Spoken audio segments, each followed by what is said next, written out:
लगातार खबरें तो आप देखते रहते हैं, लेकिन आज हम एक हॉट मुद्दा, जो भी पूरे देश का एक खास मुद्दा बना हो, उस खबर को लेकर के आ रहे हैं। यकीनन आप समझ गए होंगे कि मेरी ये खबर, मेरी ये वीडियो वक्फ संशोधन बिल, जो कल राज्यसभा में और परसों लोकसभा में उसे पास कर दिया गया, उसको लेकर के ये वीडियो मैंने बनाया। अब इसकी जरूरत क्यों आन पड़ी, ये बाद में खबर के आखिर में आप इसको पता आपको चल जाएगा। वह ये कि इस वक्फ बिल को लेकर के पिछले एक सप्ताह से 10 दिन से पूरे देश पे गहमागहमी बना हुआ है। अगर आप सोशल मीडिया को पलट कर देख लें, इंस्टाग्राम, ट्विटर, फेसबुक पेज, तो ऐसा लगेगा कि एक खास समुदाय जिसको मुसलमान कहते हैं, उसका गुस्सा 7वें आसमान पे है। यकीनी बात है कि जिस तरीके से इस वक्फ संशोधन बिल को लेकर के प्रोजेक्ट किया गया है, वो सा यकीनी है। वो फेसबुक पर लगातार लिख रहे इस वक्फ संशोधन बिल को लेकर के कि ये पास नहीं होना चाहिए। काफी जद्दोजहद भी की गई, बहुत सारे ऐसे मुस्लिम संगठन हैं जिन्होंने धरना प्रदर्शन तक किया, लेकिन बावजूद चूंकि सेंट्रल गवर्नमेंट अभी फुल मेजोरिटी में है, वो जो भी चाहे कर सकती है, इससे कोई इनकार नहीं कर सकता। और वही हुआ भी। फुल मेजोरिटी होने का फायदा सेंट्रल गवर्नमेंट ने उठाया और इस बिल को आखिरकार पास कर दिया। अब इस बिल के पास होने के बाद ये सिर्फ लोकसभा में ही नहीं पास हो, बल्कि राज्यसभा में भी पास हो चुका, यानी कि पूर्ण रूप से ये कानून का मूर्त रूप ले चुका है। लेकिन अब इसको लेकर के जो फेसबुक पर लगातार लिखा जा रहा है, कुछ नेताओं को टारगेट किया जा रहा है, इसको लेकर के हम अपनी राय आपके सामने बयान करने जा रहे हैं। इस पूरे घटनाक्रम में जो बिहार में सबसे बड़े विलन बनकर के सामने आए हैं, वो बिहार के मुख्यमंत्री नीतीश कुमार।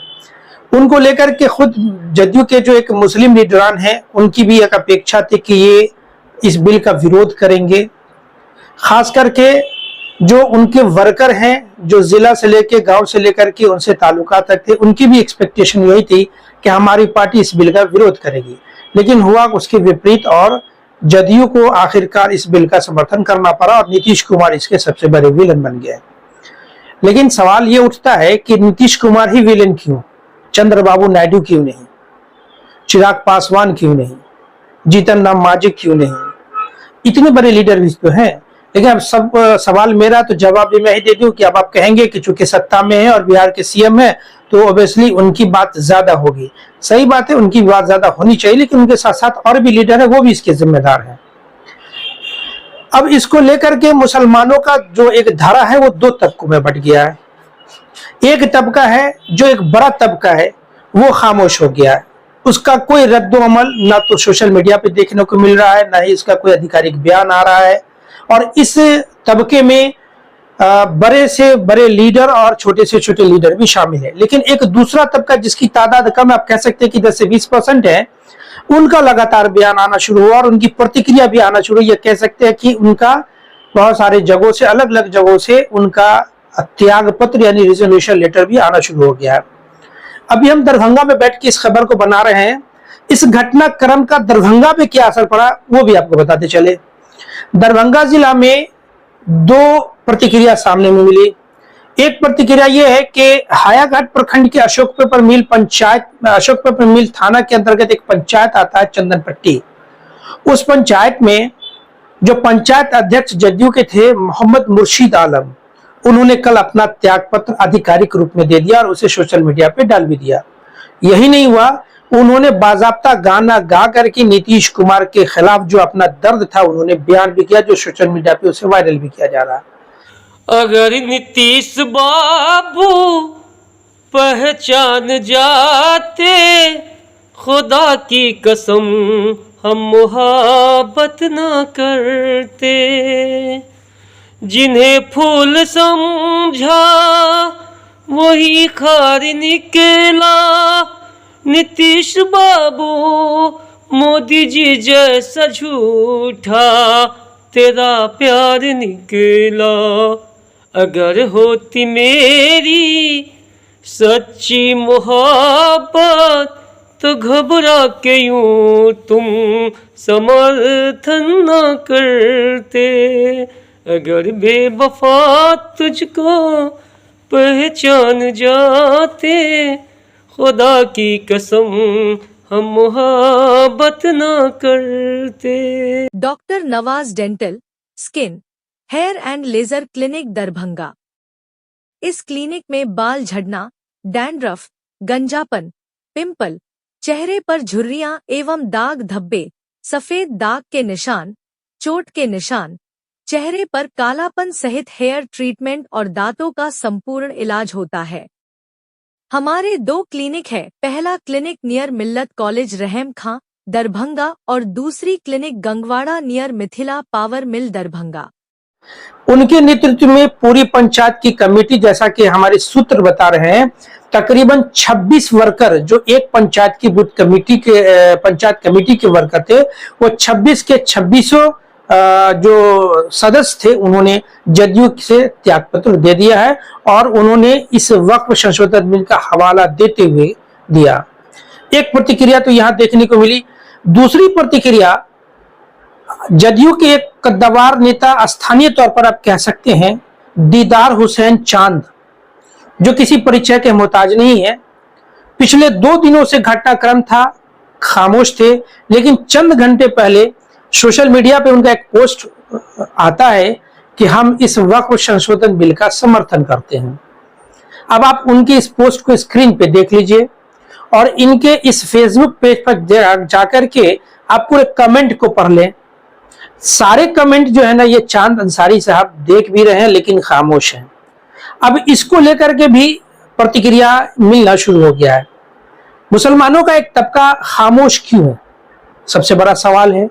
आखिर उसे भी तो दर्द, उसे भी तो तकलीफ, उसे भी तो फिक्र है कि एक वक्फ संशोधन बिल को पास नहीं होना चाहिए। तो उसके खामोशी के पीछे की वजह क्या है, यह अभी पता नहीं चल रहा है। देखिए हो क्या रहा है वो समझिए। जब से मोदी सरकार सत्ता में आई है, वो जो चाह रही है मुसलमान वही कर रहे हैं। वो मुसलमानों को एग्रेसिव कर दिया और मुसलमान उसके हर एग्रेसिव वाले स्टेप पर, कदम पर एग्रेसिव हो भी जाती है। लेकिन मुसलमान एक समझदार कौम है, उसको कोई भी एक्शन रिएक्शन जो है ना सोच समझ के लेना चाहिए। मैं कुछ घटनाओं को आपको याद दिला दूं। इससे पहले धारा 370 का एक मामला आया था। लगातार महीनों 2 महीना ये धारा 370 चौक चौराहों पर जो है ये बात चलने लगी कि ये मियाँ भाई घर छोड़ करके जाएंगे तो इसे हम कब्जा कर लेंगे, ये मियाँ भाई ये घर छोड़ करके जाएंगे तो इसे हम कब्जा कर लेंगे। लेकिन हुआ क्या, कानून बन गया, कुछ फर्क पड़ा क्या? कुछ भी नहीं पड़ा। उसके बाद एनआरसी सीए को ले लीजिए, कितना धरना प्रदर्शन पूरे देश में हुआ, शाहीन बाग दिल्ली, ये किसी से छुपा हुआ नहीं। लेकिन उसका एक्शन रिएक्शन हुआ क्या?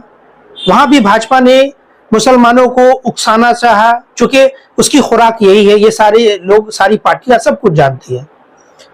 तीसरी घटना आप ले लीजिए, 3 तलाक। 3 तलाक के कानून बने, उसको लेकर के लोकसभा, राज्यसभा, न जाने पूरे देश भर में जो है इसको लेकर के विरोध प्रदर्शन हुए, लोगों ने रैलियां निकाली, लोगों ने धरना प्रदर्शन दिया। लेकिन क्या फर्क पड़ा? 3 तलाक कानून बन गया। लेकिन उसका असर क्या हो रहा है? भाजपा की खुराक क्या है वो किसी से छुपा हुआ नहीं है, हम बताना नहीं चाहते हैं। मुसलमान एक समझदार कौम है, उसे समझदारी से काम लेना चाहिए। वो चाहती है कि वो हमारे हर स्टेप पर वो अग्रेसिव हो और जो बहुसंख्यक वोटर हैं उनका ध्रुवीकरण हो और इसका लेकर के उनको आने वाले चुनाव में उसका फायदा हो, क्योंकि वो लंबे समय तक सत्ता पर रहना चाहती है। अभी बिहार में चुनाव होने वाले हैं, अभी बंगाल में चुनाव होने वाले हैं, 2 विधानसभा सामने में है। लेकिन ये इस समय में, जिस समय में बेरोजगारी को लेकर के बिल बनना चाहिए था, महंगाई को लेकर के चर्चा होनी चाहिए थी, पलायन को लेकर के चर्चा होनी चाहिए थी, ये जो देश की संपत्ति बिक रही है उसको लेकर के सदन में चर्चा होनी चाहिए थी। लेकिन ये तमाम चर्चा न हो करके ये 3 तलाक का कानून, ये वक्फ संशोधन बिल, ये एक स्ट्रेटेजी है भाजपा वालों की, इस पार्टी की, जिसे समझना पड़ेगा और इसके पीछे का क्या कारण है वो भी समझना पड़ेगा। इसलिए जो मुसलमान बहुत अल्पसंख्यक वोटर हैं वो इन तमाम स्ट्रेटेजी को समझते हुए ये वेट एंड वॉच करें कि हमें करना क्या है। आप इंतजार करें अपने उस मुस्लिम तंजीमों का, आप अपने रहबर का, कि वो हमें क्या आदेश दे रहे हैं, क्या करना चाहिए। देख रहे हैं आप 4-5 दिनों से जितनी भी मुस्लिम संगठन है उसके जो लीडरान है वो खामोश बने हुए हैं, कोई जवाब उनका नहीं आ रहा है, कोई प्रतिक्रिया नहीं आ रहे हैं। अब एक चीज और मैं आपको ध्यान दे दूं कि फेसबुक पर जितने भी मुस्लिम लोग अपनी प्रतिक्रिया दे रहे हैं वो किसी न किसी पार्टी से जुड़े हुए लोग हैं। कोई कांग्रेस से जुड़ा हुआ है, कोई राजद से जुड़ा हुआ है।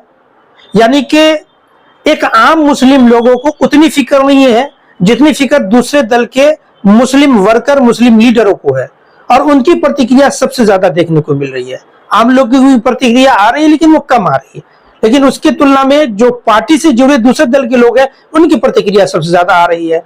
तो ये तमाम चीजों को समझना पड़ेगा, और उसके बाद समझने के बाद फिर ये तय करना पड़ेगा कि हमें क्या करना चाहिए, क्या करना नहीं करना चाहिए। देखिए, ये 3 वक्फ संशोधन बिल का फायदा क्या है, नुकसान क्या, मैं इसको लेकर के आने वाले समय में एक वीडियो मैं बनाऊंगा, और आपको अंदर की जो बातें हैं, जो मुझे छन करके जानकारी मिल रही है, वो सारी बातें आपके सामने रखूंगा।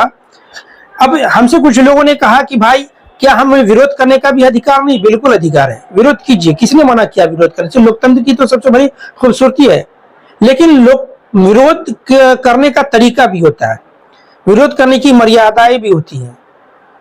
उस मर्यादा और तरीका के अंतर्गत अगर विरोध करते हैं तो कोई आपको नहीं रोकेगा, लेकिन उससे बाहर नहीं जाना चाहिए, क्योंकि इसका भी आपको आने वाले समय में रिएक्शन देखने को मिलेगा। इस प्रकरण को लेकर के जो सबसे पहला त्यागपत्र पार्टी से, वो पश्चिम चंपारण के एक नेता हैं जो 2021 के 20 के चुनाव में, विधानसभा चुनाव में उन्होंने नीतीश की पार्टी जदयू से जो है वो चुनाव लड़ा था, उसके सिंबल पे लड़ा था। सबसे पहला त्यागपत्र उन्होंने दिया था, लेकिन उन्होंने त्यागपत्र देने के बाद उनकी पहली वीडियो जारी हुई है, सबसे पहले आप उसे देख लीजिए। और इनका पॉलिटिकल भी बहुत पकड़ है, इन्होंने जदयू की मजबूती के लिए बहुत काम किया है। इनको उम्मीद थी कि जनता दल यूनाइटेड पार्लियामेंट में जो है वक्फ बिल का विरोध करेगी। हम इनसे पिछले 1 महीने से राब्ते में थे, ये हमसे कह रहे थे कि अगर हमारी पार्टी पार्लियामेंट में सपोर्ट नहीं करेगी, यानी बिल का जो है सपोर्ट नहीं करेगी, ये कह रहे थे। लेकिन जब इनकी पार्टी ने मुसलमानों के पीठ में खंजर मारा और इनकी उम्मीद के मुताबिक उन्होंने पार्लियामेंट में वक्फ बिल का विरोध नहीं किया, तो आज इन्होंने अपनी पार्टी जनता दल यूनाइटेड से इस्तीफा दे दिया है। हम लोग, तमाम ढाका के लोग इनके इस्तीफे का खैर मकदम करते हैं और उम्मीद करते हैं कि आगे आकर के दूसरे दल में रह करके ये मजबूत काम करेंगे, और जिस दल में भी जाएंगे वो उस दल की मजबूती के लिए अहम किरदार अदा करेंगे। साद अहमद कासमी, राष्ट्रीय जनता दल। एक और बात कहनी है कि जिस तरह से हमारी पार्टी के जो माननीय सांसद ललन सिंह जी ने वक्फ बिल पर चर्चा के दौरान पसमानदा का रट लगाए थे, तो मैं भी एक पसमानदा मुसलमान हूँ, लेकिन इस्लाम के अंदर कोई जात परस्ती नहीं है। और जो ये मुलामत दिखा रहे हैं कि पसमानदा मुसलमानों के इस वक्फ बिल से काफी फायदा होगा, ये घोर निंदनीय है, और हम इसके कड़े शब्दों में भर्त्सना करते हैं। मुसलमान एक है, एक रहेगा। औकात में कोई भी पसमानदा अशराफ का खेल सरकार और बीजेपी या कोई भी जो दूसरी पार्टियां हैं उनकी नहीं चलेगी। ये पूरे मुसलमानों का मसला है और ये संविधान का मसला है। इसमें कोई बैकवर्ड फॉरवर्ड मुसलमान का मामला नहीं है। जबरन मुसलमानों में फूट डालने के लिए आदरणीय ललन बाबू जो बोल रहे हैं, तो वो अपनी औकात देख ले कि उनकी बिरादरी के लोग कितना जनता दल यूनाइटेड को वोट करते हैं। कम से कम जो है उनका 10 गुना वोट जो है मुसलमान नीतीश कुमार की छवि को देख के वोट करके आया था। लेकिन आने वाले दिनों में जो है ललन बाबू अपनी औकात देख लेंगे। धन्यवाद। अब आपको दरभंगा के हायाघाट प्रखंड के चंदनपट्टी पंचायत में जो पंचायत अध्यक्ष मुर्शीद आलम है, उन्होंने अपनी पूरी टीम के साथ जो त्यागपत्र दिया है, उन्होंने इस त्यागपत्र को लेकर के क्या क्या है उसे भी देख लीजिए। बड़ा काम अच्छा था, कहीं अल्पसंख्यक के लिए भी बहुत अच्छा काम किया। इन्होंने 2-4 बिचौलियों के आके जाएगा, उसका जो है उनका मानसिकता को जो है तब्दील कर दिया गया है, उनको मोबाइल की तरह हैंग कर दिया गया है, इसलिए अब वो किसी के झोली में जाके बैठ गए। हमारे पार्टी के कुछ गद्दार नेता भी उनको ब्लैकमेल कर रहे हैं। संबल हमारा है तीर छाप, अब मोदी जी जो है मेरे ही तीर से हमको निशाना कर लिए हैं। पहला निशाना नीतीश कुमार को कर दिए, दूसरा में नायडू बाबू कर दिए, तीसरा चिराग, और चौथा नाम भूल रहे हो, मतलब उसी के तीर से मेरा ही जो है तीर से हम ही को वार कर दिया। ये वो लोग हैं जो जदयू के पंचायत अध्यक्ष कह सकते हैं कि एक पार्टी के जमीन से जुड़े हुए निचले स्तर के कार्यकर्ता है। लेकिन एक सबसे बड़ा सवाल है, ये मुसलमानों को समझना पड़ेगा कि जदयू में एमएलसी और एमएलए और पूर्व विधायक और पूर्व विधान पार्षद जितने भी हैं, उन लोगों को इस कौम की फिक्र क्यों नहीं? वो क्यों खामोश है? वो क्यों नहीं अपना त्यागपत्र दे रहे हैं?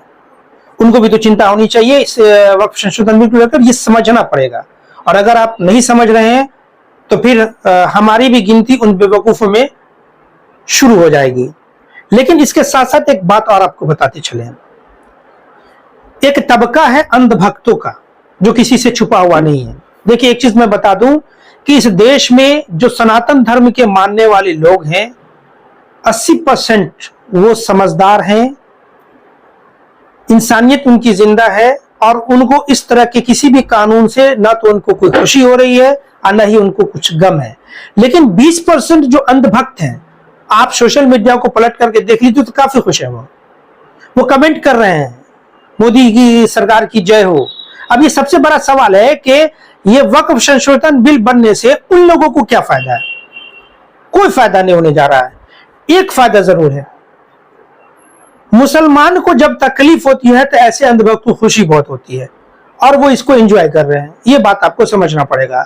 इसे समझना इस बात को है कि आने वाले टाइम में ऐसे और भी कानून बन सकते हैं, क्योंकि भाजपा सरकार चाहती है कि हम वोट का ध्रुवीकरण करके हम लंबे समय तक सत्ता पे कायम रहे। समझना हमको और आपको है कि हम उनके हर स्टेप को हम कैसे रिएक्ट करें। नासमझी में उठाया हुआ कदम हमेशा पछतावे पे आकर के रुकता है, ये समझना पड़ेगा। देश और दुनिया की बाकी खबरों को देखने के लिए लगातार आप हमारे साथ बने रहें। धन्यवाद।